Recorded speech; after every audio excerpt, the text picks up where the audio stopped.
All right, so let's talk a little bit about ethics and EMS this week. Yes, that is right. Everybody's favorite conversational thing, ethics and EMS. Not everything is about going fast in the ambulance and doing crazy trauma calls and CPR. Sometimes it's about settling down and deciding what is the right action to do.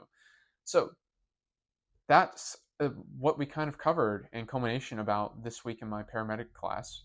And I think it was a great aspect to talk on. We had a lot of great conversation about ethical decisions and how it's hard to make the right decision, especially when you're unsure of what to do.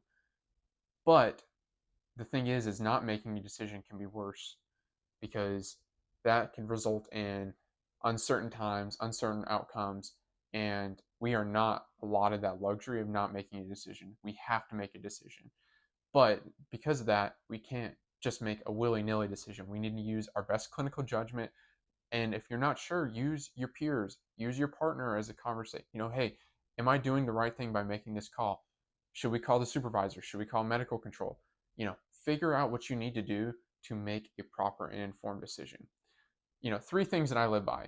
Is it immoral, unethical, and illegal, right? So those 3 points, right? I live by those because that's how you make a proper decision. That's my train of thought, anyways. Is it illegal? Is it immoral? Those are two big ones. And is it unethical, right? You don't want to do something illegal. You don't want to do something immoral, and you don't want to do something unethical to the patients that you're dealing with. Just your peers, anybody, really. You don't want to do any of those things or cause those kinds of harm to anybody. So, slowing down, finding your rhythm, making those right decisions in those critical moments is what we're needed to do. And it's hard, it's scary, and not an easy thing.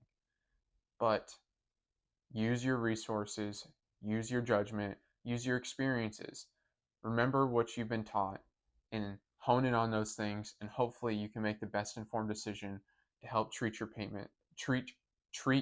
patient and get them transported or save their life or whatever it may be in that moment. So, with that being said, I've kind of toned down and mellowed out because it is a serious topic for the most part, right? Because some decisions aren't as drastic, or it's like, oh, what are we gonna have for lunch today? I don't know. Let's go get Taco Bell. Like, some decisions aren't a big deal. Well, maybe if you have an upset stomach after the Taco Bell, but there are a lot bigger decisions that you'll make in the day of a life as somebody who's in EMS.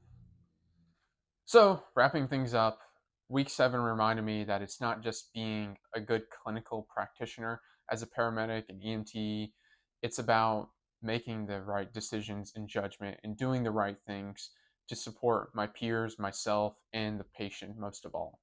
And I think living with those ethics that I have and morals that I have allow me to make those decisions, especially out in the field, and continuing to develop those as I'm going through this course to become a more confident medical provider and be more aware of the things that I need to provide to my patient has been a blessing, because this has made me so much better at my profession and my job.